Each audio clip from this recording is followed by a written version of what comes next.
Hello mga kabibig! Welcome back sa ating bagong YouTube channel. Ito ang pinakamaingay ng YouTuber sa lahat ng YouTube. Ako si Kabibig Maglabag-labag na ta with evidence. Nako mga kabibig, grabe ha.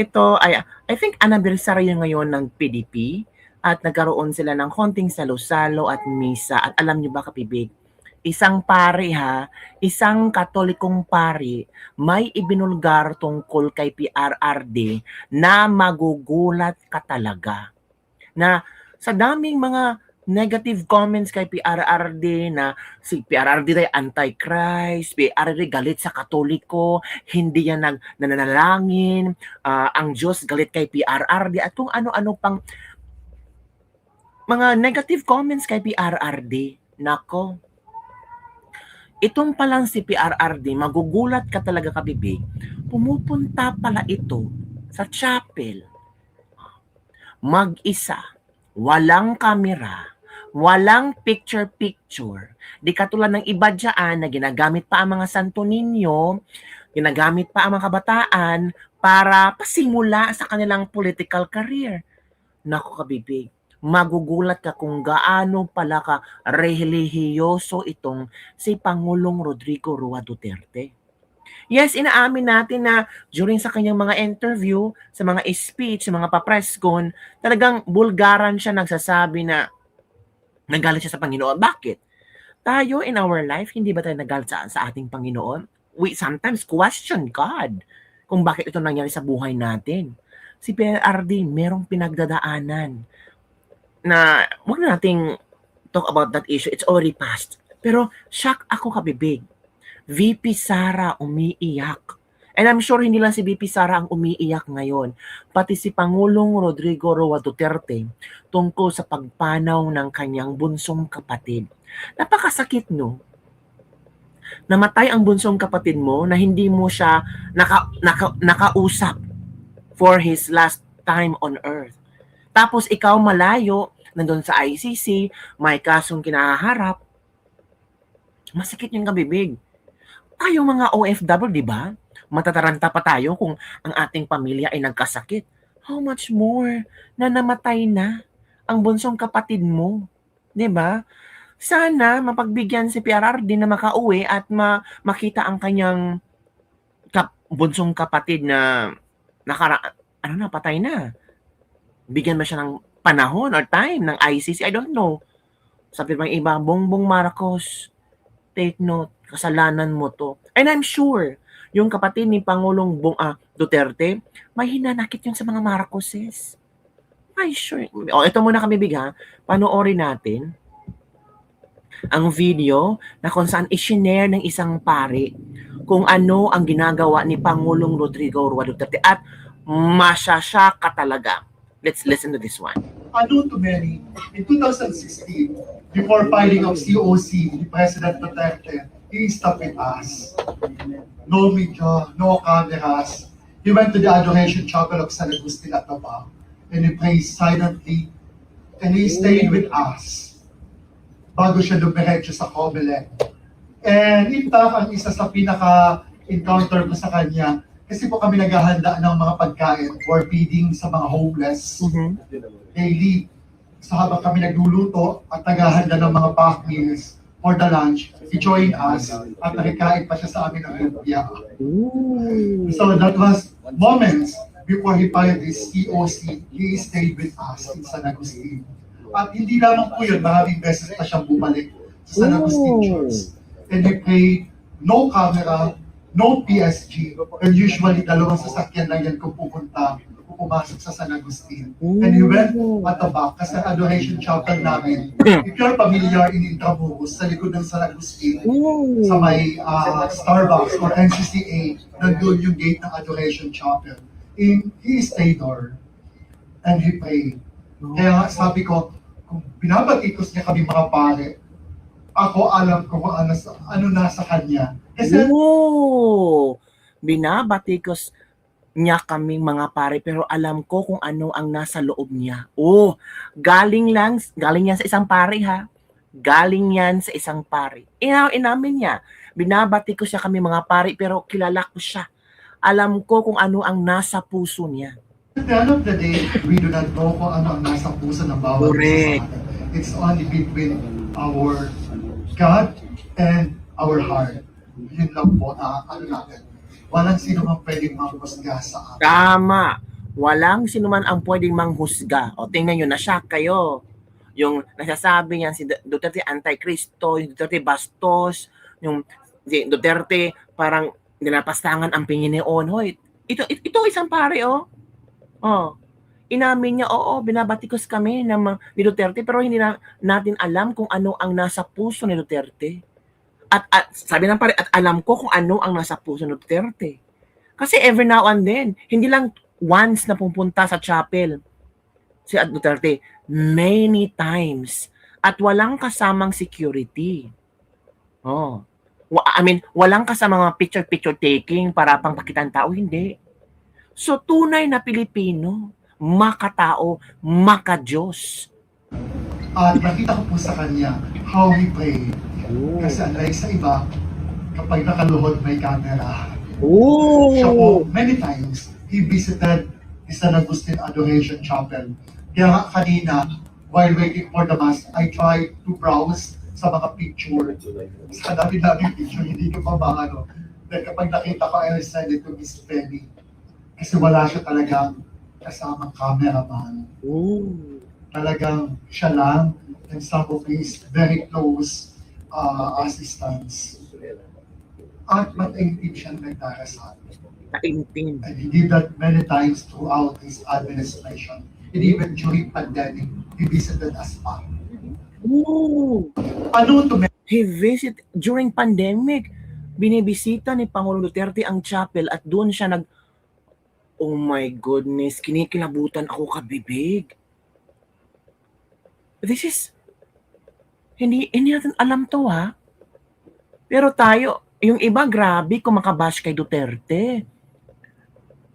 Paningin lang Duterte, demonyo. Walang takot sa Diyos. Pero titignan mo oh, based sa statement ni Father, kinikilabutan ako, pati during pandemic, pumunta si Pangulong Duterte doon, na nanalangin, praying for all of us. Oh my goodness. Again ha, play ko ang video na no interruptions coming from me. Pasensya na. Kasi na-carried away ako. Ito na. Mary, in 2016, before filing of COC, President Duterte, he stopped with us. No media, no cameras.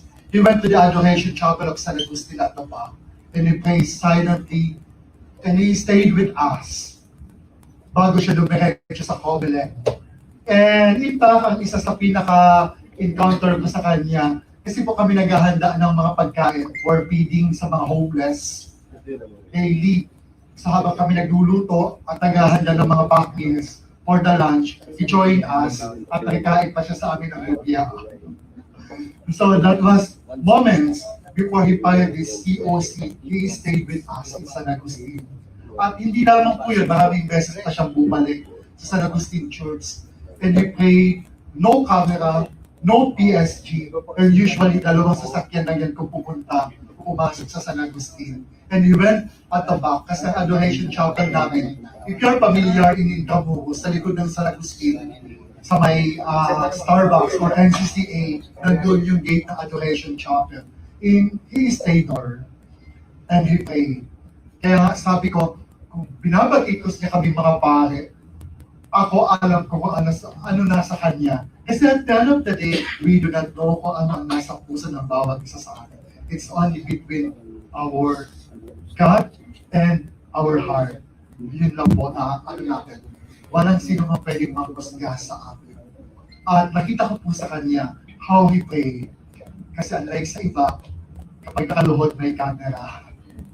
Siya po, many times, he visited the San Agustin Adoration Chapel. Kaya nga kanina, while waiting for the Mass, I tried to browse sa mga picture. Sa dami-dami picture, hindi ko pa maano. Dahil kapag nakita ko, I'll send it to Miss Penny. Kasi wala siya talagang kasamang cameraman. Talagang siya lang and some of his very close assistants. At mataintin siyang nagdarasal. And he did that many times throughout his administration. And even during pandemic, he visited us pa. Oh, grabe mga kabibig. Yung mga nasasaktan na pare sa pagbatios ni PRRD, yun ang mga paring may ginagawang mali from Joel.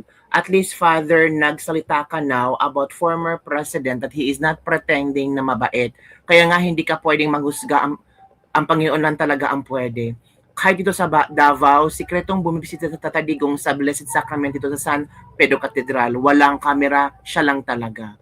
Grabe na oh. Tapos yung mga kabila halos gustong gawing santo, meron pang mga angels. Salamat Father sa revelasyon. Grabe. Kahit dito sa Davao City, walang kamera, tahimik lang silang gumagawa pagtrabaho, walang pagkunwari. Same like VP Inday. Kaya noon pag tumakbo na yan, alam na namin mananalo yan. Nasaan yung paring adik? Dapat yan ang tularan mo. Hanapin at puntahan mo siyang paring adik. Mag-usap ba kayo, malumawagan ang sunod ng utak ng dulo kayo. Totoo yan, bilang sa sarili ang mga pritong gagawa ng charities na hindi kailangan may camera na nakatutok. Isa na si Tatay Digong, dito lang na taga Batangas, bawat kilos may dapat naka-social media. Akala yata niya ay gumagawa sila ng pelikula. O yun mga kabibigan. Yun ang komento ng mga netizen after nilang narinig yung video, yung hindi naman, sharing of personal experience ni Father sa kung gaano ka relihiyoso si Pangulong Duterte na hindi pinapakita sa publiko. Walang camera. Sabi nga ni Father, hindi katulad ng ibang politiko na pumupunta sa simbahan, dapat may kargang camera para picturean, para sabihin maka-Diyos, para sabihin, naku, taintim na lalangin. Hindi. And take note ha, kahit sabi ni Father na binabatikos ni Duterte kami, pero alam ko kung ano ang nasa loob niya. Oh. Kahit pandemic, pumunta si Pangulong Duterte, nananalangin mga kabig. Hindi, I think hindi pa sa sarili niya, kundi para sa ating lahat. At God, thank you very much. Kasi nakaligtas tayo sa pandemic mga kabibig. Salamat po, Pangulong Duterte. Kahit sinasabi nilang masama ka, or kung ano-ano mga bansag nila sa iyo, tanging ang mga Pilipino lang na nakikita kung gaano kagaling, gaano mo dinala ang Pilipinas, paano mo dinala ang Pilipinas, paano mo ginawang safe ang bawat sulok ng Pilipinas during sa iyong administrasyon na namimiss na maraming Pilipino. Yes, that's true. Marami ang nasasabing, nako, lantaran na yung mga addictus, yung mga bangagers. Takot na kaming pupunta sa madilim na lugar kasi alam namin na posibleng may mangyayari sa amin. Pero nga, panahon Duterte, confident na confident, mga kabibig, di ba? O ito kabibig ha, i-share ko sa inyo yung pagdadalamhati ng pamilya Duterte sa nangyari sa bunsong kapatid ni Pangulong Duterte. Ito ay post ni Inday Sara Duterte. Basahin natin. I extend my heartfelt gratitude to all who have expressed their sympathies and prayers for the passing of my uncle, Benjamin R. Duterte. We're deeply thankful for your compassion and remembrance.